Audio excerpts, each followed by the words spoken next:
ఇక్కడ మూల తీసుకోవాలి.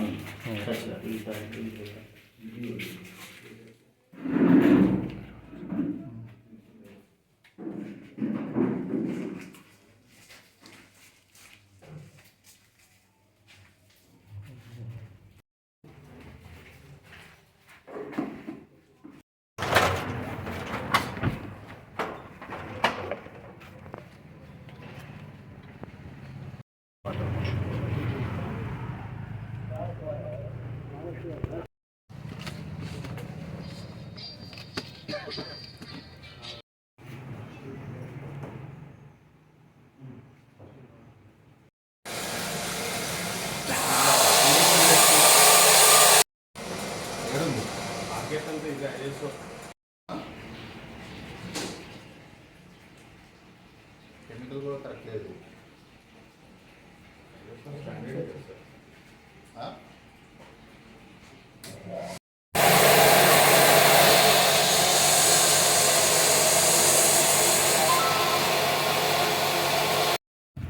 వాటర్ ప్లాంట్ సుమారుగా 25 ఉన్నాయి. సో వీరందరూ కూడా ఎవరికి కూడా బిఏ సర్టిఫికేషన్ లేదు, మున్సిపల్ లైసెన్స్ లేదు. సో జమ్మికుంట పట్టణంలో గతంలో ఉన్న నీటి యొక్క తీవ్రతను, నీటి ఎద్దడిని దృష్టిలో పెట్టుకొని అప్పుడు స్థాపించిన ప్లాంట్స్ ఈరోజు కూడా అదేవిధంగా వీరు కొనసాగిస్తున్నారు. ముఖ్యంగా ఈరోజు ఆకస్మికంగా మన యొక్క సువర్ణ ఫంక్షన్ హాల్ దగ్గర గల జయశ్రీ వాటర్ ప్లాంట్ను ఆకస్మికంగా తనిఖీ చేస్తే అక్కడ ఎటువంటి హైజీనిక్ కండిషన్స్ లేవు. పూర్తిగా అపరిశుభ్ర వాతావరణంలో వీళ్ళు వాటర్ని ప్రాసెస్ చేస్తున్నారు. ఆ ప్రాసెస్ చేస్తున్న వాటర్ యొక్క మెయింటెనెన్స్ కూడా ప్రాపర్గా లేదు. దాంట్లో యాడ్ చేసే కెమికల్ యొక్క అవగాహన కూడా కనీసం ఇక్కడ వాటర్ ప్లాంట్ యజమానులకు కానీ దాంట్లో పనిచేసే వర్కర్స్ కానీ లేదు. సో ఇటువంటి వాటరు ఒకవేళ వీళ్ళు 30-40 రూపీస్కు కూల్ క్యాన్స్ అని కొనుక్కుంటా మళ్ళీ 20 లీటర్స్ క్యాన్స్ ఇంటికి సరఫరా చేస్తున్నారు. సో 80% ఇవి సురక్షితంగా కావాలి నేను ఈరోజు చూసిన తర్వాత తెలిసింది. సో ఇక్కడ చూస్తే మనం వీరు చేస్తున్న వాటర్ ప్లాంట్ యొక్క కూల్ క్యాన్లో కొన్ని పురుగులు కూడా ఉన్నాయి. సో మన ఈ వాటర్ సురక్షితమైనవని డబ్బులు పెట్టి కొనుగోలు చేస్తున్నాం. సో డబ్బులు పెట్టి అనారోగ్యానికి కూడా గురి కావాల్సి వస్తుంది. సో ఈ యొక్క ప్లాంట్ కాదు, జమ్మికుంట పట్టణంలో ఉన్న అన్ని వాటర్ ప్లాంట్స్ తప్పకుండా ఇంతకుముందు వీళ్ళకు ఒక 25 రోజుల క్రితమే టౌన్లో గల అన్ని వాటర్ ప్లాంట్ల యజమానులకు మున్సిపల్ కార్యాలయానికి పిలిపించి వాళ్ళకు అవగాహన కలిగించి మీరు ఏదైతే సేల్ చేస్తున్న వాటర్ ఉన్నాయో తప్పకుండా లైసెన్స్ తీసుకోవాలి, ప్రాసెసింగ్ చేయాలి, వాటర్ యొక్క అనాలిసిస్ టెస్ట్ చేయాలి. దాంతోపాటు బిఏ సర్టిఫికేషన్ ప్లాంట్కి ఉండాలి. పనిచేసే వాళ్ళ కనీసం వాటర్ ప్రాసెసింగ్పై అవగాహన ఉండాలని వాళ్ళకి ఇంతకుముందే వాళ్ళకి చెప్పడం జరిగింది. అయినప్పటికీ వారి యొక్క తీరును మార్చుకోకుండా అదే అన్హైజీనిక్ కండిషన్లో వాటర్ ప్లాంట్ రన్ చేస్తున్నారు.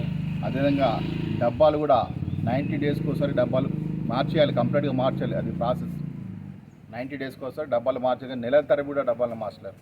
సో ఈ సందర్భంలో పట్టణ ప్రజలతో ఒకటే రిక్వెస్ట్ చేస్తున్నారు, దయచేసి మీరు వాటర్ తీసుకునే ముందు ఆలోచించండి. ముఖ్యంగా మనకు వచ్చే వాటర్ కూడా ఇప్పుడు మిషన్ భగీరథ వాటర్ వస్తున్నాయి, అవి కూడా సురక్షితమైనవి. కాకపోతే కాచి చల్లార్చితే 100% సేఫ్గా ఉంటాయి.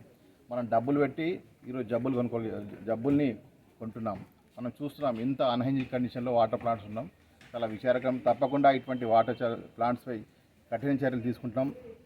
ఒకవేళ ఎవరైనా రన్ చేయాలనుకుంటే అన్ని కండిషన్స్, అన్ని రూల్స్ అండ్ రెగ్యులేషన్స్ ఫాలో అవుతూ ప్రజలకు మంచి నీళ్ళు ఒక ప్రాసెస్ చేసి అదేవిధంగా దాంట్లో ప్రాపర్గా అయితే క్లోరిన్ కానీ ఇతర కెమికల్స్ కలిపిన తర్వాతే అది కూడా శుభ్రమైన డబ్బాలలో క్యాన్స్లలో, ఎందుకంటే క్యాన్స్ 90 డేస్కి కూడా ఒకసారి చేంజ్ చేయాలి ఇంతకుముందు చెప్పాను, కానీ ఎవరు కూడా ఇక్కడ చేంజ్ చేయడం లేదు. సో ప్రజలు కూడా దీన్ని గమనించాలి.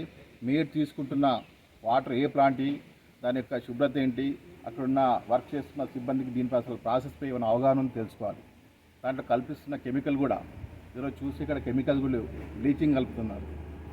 సో అది కూడా చాలా విచారకరం. సో తప్పకుండా టౌన్లో ఉన్న 25 వాటర్ ప్లాంట్స్ మనం గతంలో 2-3 సార్లు నోటీస్ జారీ చేయడం జరిగింది. వాళ్ళకి అవగాహన కూడా కల్పించడం జరిగింది. సో వాళ్ళు తీరు మార్చుకోవడం లేదు. తప్పకుండా వీరిపై మరిన్ని దాడులు చేసి ఈ వాటర్ ప్లాంట్ను సీజ్ చేస్తాం. ఒకవేళ వారి యొక్క పద్ధతి మార్చుకుంటే నీట్గా ప్లాంట్ యొక్క పరిస్థితి లోపల చూస్తే మనం ఆశ్చర్యపోతాం, అంత గలీజ్గా ఉంది. సో అన్ని వాటర్ ప్లాంట్ని తనిఖీ చేస్తాం.